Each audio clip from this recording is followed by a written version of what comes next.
તો હવે વાત કરીએ ચોમાસાની।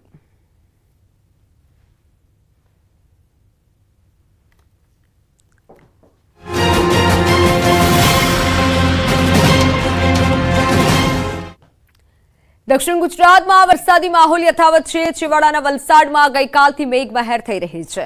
રાત્રે જિલ્લાના લગભગ તમામ તાલુકાઓમાં વરસાદ વરસ્યો હતો। વાપી અને આસપાસના વિસ્તારમાં ધોધમાર વરસાદ વરસ્યો હતો। આથી થોડીક જ વારમાં રસ્તાઓ પાણી થઈ ગયા હતા। વાપી ઉપરાંત ઉમરગામ, પારડી, વલસાડ, ધરમપુર, કપરાડામાં પણ મેઘમહેર થઈ હતી। 24 કલાકમાં જિલ્લામાં સૌથી વધુ ઉમરગામમાં 2.64 ઇંચ, વલસાડમાં 2.24 ઇંચ, કપરાડામાં 1 ઇંચ, પારડીમાં 1 ઇંચ, વાપીમાં 1 ઇંચ વરસાદ નોંધાયો હતો।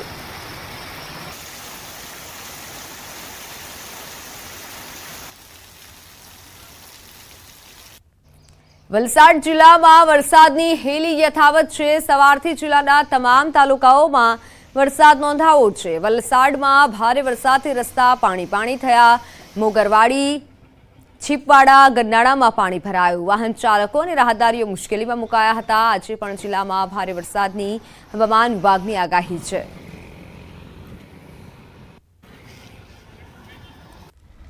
સુરતના માંડવી તાલુકામાં વરસાદી માહોલ યથાવત છે। માંડવીના કરંજ વિસ્તારમાં વરસાદી માહોલ યથાવત છે તો મોડી રાત્રે વરસાદ શરૂ થતા વાતાવરણમાં ઠંડક પ્રસરી। બપોર સુધીમાં બારડોલી, માંગરોળ, કામરેજ, મહુવા, પલસાણા વિસ્તારમાં વરસાદ વરસ્યો હતો।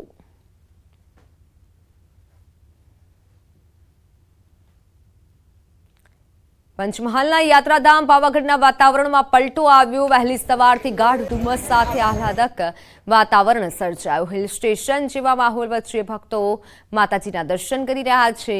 હાલ એક તરફ પંચમહાલ જિલ્લામાં મેઘરાજાનું આગમન નહીં થતા દિવસે કાળઝાળ ગરમી પડી રહી છે તો ગરમીના વાતાવરણ વચ્ચે પાવાગઢ ડુંગર ઉપર ધુમ્મસને લઈને ઠંડકવાળું વાતાવરણ જોવા મળી રહ્યું હતું।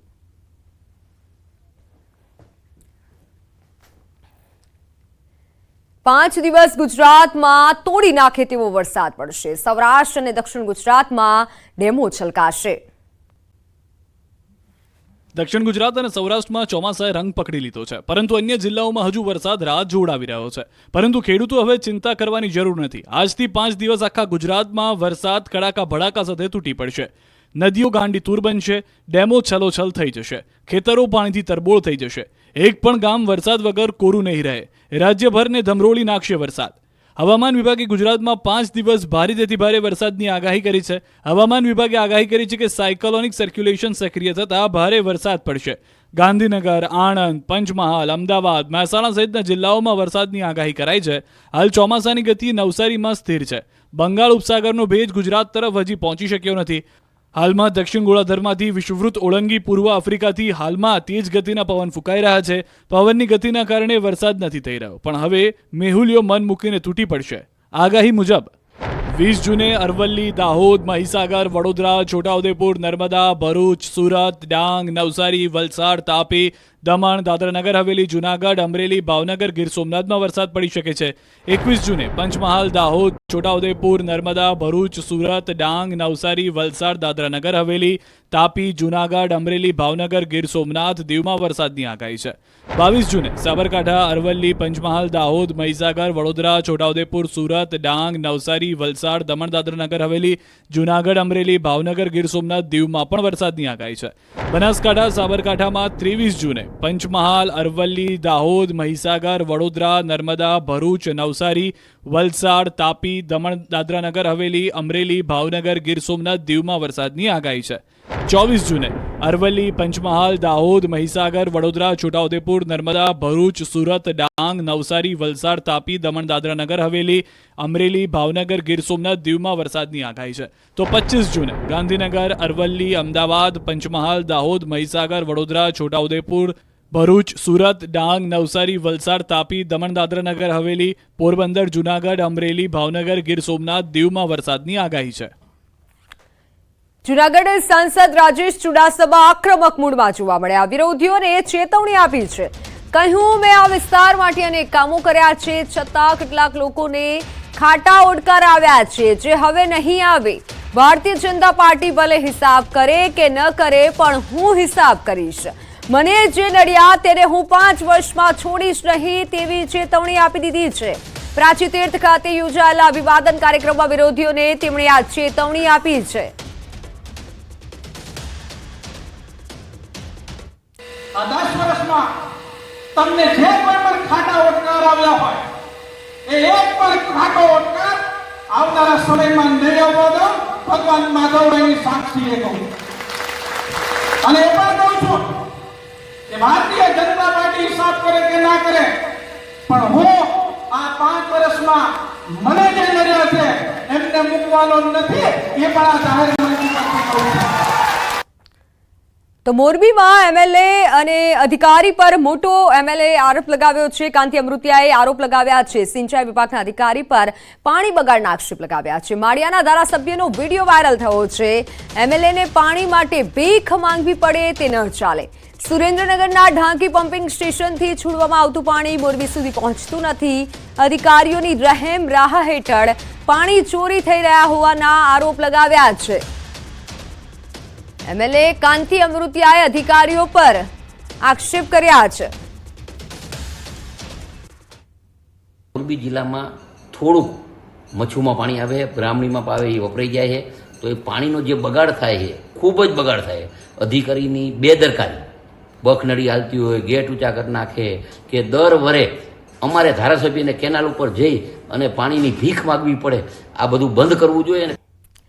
કેન્દ્રીય ગૃહમંત્રી અમિત શાહ આજે અમદાવાદ આવશે. આજથી 2 દિવસના ગુજરાત પ્રવાસથી અમિત શાહ આવશે. 21 જૂનના વિશ્વ યોગ દિવસના કાર્યક્રમમાં તેઓ હાજર રહેશે. અમદાવાદ ખાતે વિશ્વ યોગ દિવસના કાર્યક્રમમાં તેઓ ઉપસ્થિત રહેશે. ગાંધીનગર સંસદીય વિસ્તારની સ્માર્ટ સ્કૂલોના લોકાર્પણનો કાર્યક્રમની પણ તૈયારી થઈ રહી છે.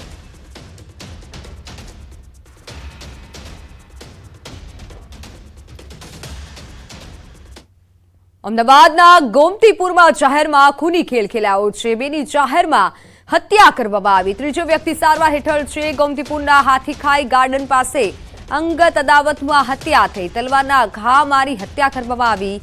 મોહમ્મદ આમિર ઉર્ફે ભાંજો અને સબરેજ પઠાણ નામના યુવકની જાહેરમાં હત્યા કરવામાં આવી. મૃતકો ડ્રગ્સ અને દારૂ પીને ખંડણી વસૂલતા હોવાનો આરોપ છે. પાન પાર્લરવાળા સાથે બોલાચાલી બાદ મામલો બીચક્યો હતો. મોડી રાત્રે મૃતક આરોપીને મારવા માટે ખુલ્લી તલવારો સાથે મૃતક આમિર તબરેજ આરોપીને મારવા માટે પાનના પાર્લર પર પહોંચ્યો હતો અને આરોપીના ઘર નજીક જ બોલાચાલી કરી, જ્યાં આરોપી સમીર, કામિલ અને સોહેલે આમિરને હથિયારથી હુમલો કરી તેની હત્યા કરી નાખી. આ કેસમાં ગોમતીપુર પોલીસે એક આરોપીની અટકાયત કરી છે, જ્યારે અન્ય 2ની શોધખોળ ચાલી રહી છે.